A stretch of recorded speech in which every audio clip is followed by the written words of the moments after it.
Assalamualaikum warahmatullahi wabarakatuh. Perkenalkan, nama saya Rika Novitasari dengan NPM C1B019013. Baiklah, di sini saya akan menjelaskan materi tentang strategi retail dan lokasi bisnis retail. Sebelum memasuki materi, slide selanjutnya akan ada penampilan video terkait materi strategi retail dan lokasi bisnis retail. 8 major factors which will affect the establishment of a retail business. The first factor is selection of the area. Selection of the area is the most important factor in opening any retail store. The area selected for setting the retail store should be easy to access and known to most of the people. Before finalizing the area of operation, the retailer should examine the population of the selected area and also research the income level of the people. Other factors include the competition nearby, transportation in and around the area so that the people can reach the store with ease. All these factors will help in understanding the potential of the area where the retailer wants to set up the retail store. The second factor is choice of the site. After selecting the area for setting up the retail store, the next step is the selection of a site to set up the retail store. The retailer can choose to open in a specific market where the competition is already present, or he may plan to open in the residential area depending on the market analysis and potential. The selected site should be easy to access, that is, customers should have clear and unrestricted access to the retail store. There is the scale of operation, that is, the size of the retail store. After selecting the location and the site of the store, the next step is to decide is the size of the retail store and the size of the business. The size of operation will depend on the capacity of the retail organization to bear the risk, and it also depends on the demand and potential of the area where the retail store is being set up. The store size will depend on the format of the retail store, and it also depends on the customer's profile where the retail store is planned to open. If it is a high income group, then generally a large format will be planned with the high-end assortments based on the taste of the customers. Now coming to the fourth factor, which is capital to be invested, which is also called as CAPEX, that is capital expense. This is one of the most important parameter in setting up of the retail store. The retailer has to decide how much amount will be invested in a retail store and the sources of capital to be invested. The amount which is to be invested will depend on the size of the store and the format which is being set up. If one is planning to open up a supermarket, then the investment amount will be comparatively less when compared to setting up a hypermarket business. Similarly, an electronic specialty retail store needs a very high capital expense as the cost of goods will be very high. So the capital invested will depend on the type of the business that a retailer wants to set up, which is the ambience of the retail store. The ambience is the look and feel of a store. This aspect is more of a physical appearance. This is very necessary because the layout and the decoration of the store will help in getting the customers to the retail store.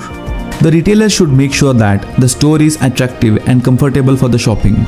Here, visual merchandising plays a very important role in making the store attractive. In short, visual merchandising is arranging and attractively displaying the goods to pull the customers towards the store. The sixth factor is selection of the goods, that is, planning the merchandise. The merchandise planning is done by the category management team, who will decide what merchandise needs to be planned for the retail store. About the seventh factor, which is source of supply.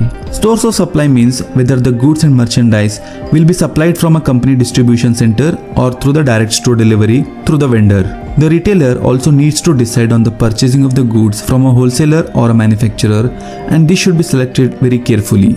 If the distribution center owned by the company is very far from the store location. So now coming to the eighth factor, which is sales policies and procedures. The trade policy and the business policies are very important in deciding and setting up of the retail store. Because if all the other parameters are fulfilled and satisfied, and if we don't get the permission to operate the business, then everything will go in vain. So retailer should make sure that he has adopted the suitable sales policy. Baiklah, itulah tadi penampilan video terkait materi strategi retail dan lokasi bisnis retail. Selanjutnya yaitu penyampaian materi dari slide pertama, di mana ini akan menjelaskan strategi pemasaran retail. Seperti kita tahu, strategi pemasaran retail adalah pernyataan yang menjelaskan tentang beberapa hal seperti target pasar retail, format yang direncanakan oleh retail untuk digunakan dalam memiliki kebutuhan target pasar. Ketiga yaitu dasar perencanaan retail untuk memperoleh keuntungan bersaing yang dapat dipertahankan. Nah, tingginya permintaan pasar itu akan produk membuat sebagian besar perusahaan memiliki strategi pemasaran retail. Yang pertama yaitu tentukan target pasar. Meskipun bisnis retail itu biasanya menawarkan berbagai produk, tetapi sebisa mungkin kita itu menentukan target konsumen yang ingin kita jangkau. Selanjutnya yaitu ciptakan loyalitas pelanggan, di mana memiliki konsumen yang loyal merupakan strategi tepat untuk meningkatkan pemasaran. Dan selanjutnya ada pilih lokasi usaha yang strategis, di mana dalam pemilihan lokasi ini sangat berpengaruh untuk meningkatkan tingkat penjualan pada bisnis retail, di mana kita akan menyesuaikan lokasi usaha dengan bisnis retail yang akan kita jalankan. Sebab lokasi ini merupakan akan menentukan jangka panjang atau tidak potensi pasar kita. Yang selanjutnya adalah cantumkan brand pada setiap produk, di mana penamaan brand atau image kepada para konsumen itu merupakan cara kita untuk memasarkan bisnis retail. Selanjutnya ada yang terakhir, yaitu berikan layanan atau pelayanan prima kepada konsumen, di mana ketika ada konsumen yang akan belanja ataupun membeli produk kita harus menerapkan 3E seperti sopan, sambut, senyum, dan antusias. Untuk slide berikutnya yaitu slide kedua, materi tentang target pasar dan format retail, di mana seperti kita ketahui bahwa target pasar merupakan segmen pasar yang menjadi fokus bisnis retail dalam penyusunan rencana sumber daya usaha serta bauran retailnya. Yang kedua ada format retail, di mana format retail ini menggambarkan karakteristik operasi dari bisnis retail seperti jenis barang dan jasa, harga, iklan, promosi, desain toko, dan khas seperti lokasi untuk memenuhi kebutuhan target pasarnya. Terus ada yang ketiga, bauran retail, di mana bauran retail atau seperti yang kita disebut retail mix ini adalah strategi pemasaran yang mengacu pada beberapa variabel, di mana setiap peritel itu dapat mengkombinasikan variabel-variabel tersebut menjadi jalan alternatif upaya untuk menarik konsumen. Untuk slide ketiga yaitu ada materi tentang proses perencanaan strategis pemasaran retail. Seperti kita ketahui bahwa proses itu nama lain dari langkah-langkah. Nah, berikut ada 7 langkah tentang proses perencanaan strategis pemasaran retail. Yang pertama yaitu jelaskan dulu tujuan bisnis atau misi bisnis kita, di mana pernyataan ini merupakan gambaran atau penjelasan yang luas tentang tujuan retail dan lingkup kegiatan yang akan kita laksanakan. Yang kedua, laksanakan pemeriksaan situasi. Audit situasi adalah suatu kegiatan untuk melakukan analisis kesempatan dan ancaman dalam lingkungan retail dan kelebihan serta kekurangan bisnis retail. Yang ketiga, kita menjelaskan kesempatan-kesempatan strategis. Setelah kita menyelesaikan audit strategis tadi atau audit situasi, langkah berikutnya yaitu kita menjelaskan kesempatan dalam meningkatkan penjualan retail. Yang selanjutnya yaitu langkah keempat, mengevaluasi kesempatan-kesempatan strategis. Evaluasi ini menentukan kemungkinan retail itu untuk meningkatkan keuntungan bersaing yang dipertahankan dan keuntungan jangka panjang dari kesempatan dengan evaluasi. Yang selanjutnya yaitu langkah kelima, di mana langkah kelima ini kita menentukan tujuan-tujuan khusus dan mengalokasikan sumber daya. Yang keenam ada kembangkan penggabungan retail untuk melaksanakan strategi, di mana langkah dalam proses perencanaan adalah mengembangkan penggabungan retail untuk tiap kesempatan, di mana investasi itu akan dilakukan untuk mengendalikan dan mengevaluasi pengelolaan.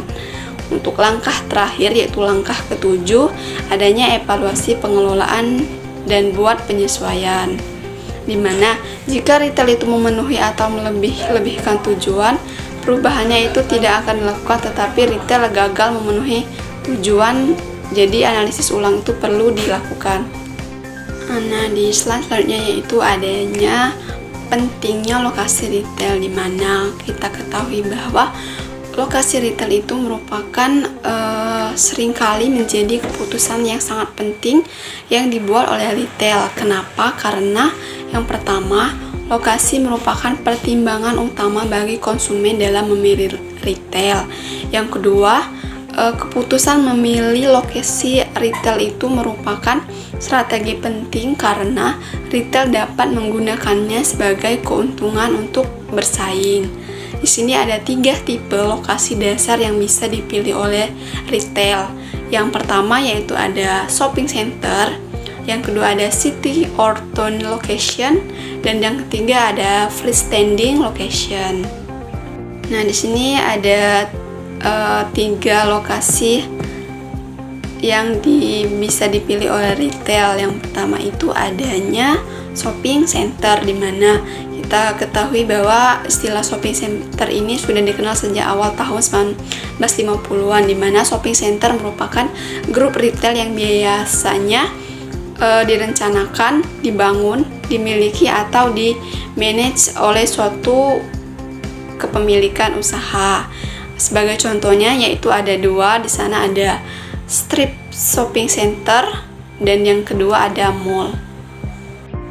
Untuk tempat yang kedua atau lokasi yang kedua yaitu ada city or town location, di mana the Central Business District ini merupakan area bisnis tradisional yang berada di keramaian kota, di mana area tersebut banyak dilalui orang selama berjam-jam. Bisnis ini berlangsung dan di saat orang-orang pergi ke area tersebut untuk bekerja, di sana terdapat transportasi umum dan lalu lintas pejalan kaki yang tinggi. CBD atau Central Business District ini yang sukses di Indonesia itu contohnya seperti kawasan bisnis Sudirman. Contoh tempat lokasi yang terakhir yaitu adanya freestanding location, merupakan lokasi yang tidak terhubung dengan retail yang lain. Sekalipun banyak lokasinya itu dekat dengan mall, seperti contohnya yang ada di atas yaitu di Indonesia sendiri seperti pedagang kaki lima. Untuk slide selanjutnya adanya materi tentang memilih lokasi retail. Lokasi retail yang terbaik adalah lokasi yang mampu mewujudkan tingkat permintaan dan penjualan yang tinggi. Faktor apa saja sih yang mempengaruhinya? Yang pertama adanya skala ekonomi, yang kedua karakteristik demografi dan gaya hidup konsumen, iklim bisnis seperti tren pasar dan tren tenaga kerja, persaingan, rentang kendali manajerial atau disebut span of managerial control, dan isu lokasi secara global. Nah, untuk slide yang terakhir kita akan membahas tentang faktor-faktor yang mempengaruhi menarik tidaknya suatu lokasi. Yang pertama ada aksesibilitas. Akses pada suatu lokasi retail itu akan dikatakan menyenangkan dikala konsumen itu dengan mudah untuk menuju dan keluar dari daerah retail.